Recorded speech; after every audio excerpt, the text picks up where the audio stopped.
আপনার প্রতি আমার আর একটা প্রশ্ন, যে এই ব্যাগ মানে যদি বাংলাদেশের মানুষ ব্যবহার করে তাহলে কি এই ব্যাগের কস্টিংটা কি মানে রেগুলার যে প্লাস্টিক ব্যাগ আছে তার চেয়ে বেশি কিনা, কিংবা এটা মানে পরিবেশের জন্য এটা মানে পরিবেশের ভারসাম্য রক্ষায় এই ব্যাগটি কি ভূমিকা পালন করে যদি বলতেন।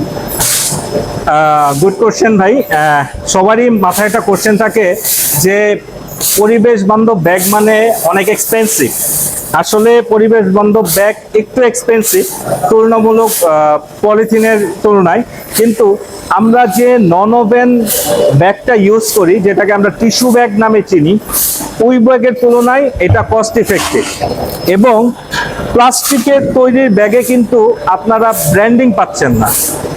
আমাদের এই প্রোডাক্টে আমাদের যে র মেটেরিয়াল আমরা ইউজ করেছি তার সাথে আমরা one colour one sided branding করে প্রিন্ট করছি, তাতে আমাদের কস্টটা মিনিমাইজেশন হয়ে আসছে আর কি। তো আশা করি নন ওভেন ব্যাগের থেকেও এটা বেটার সলিউশন আপনাদের জন্য।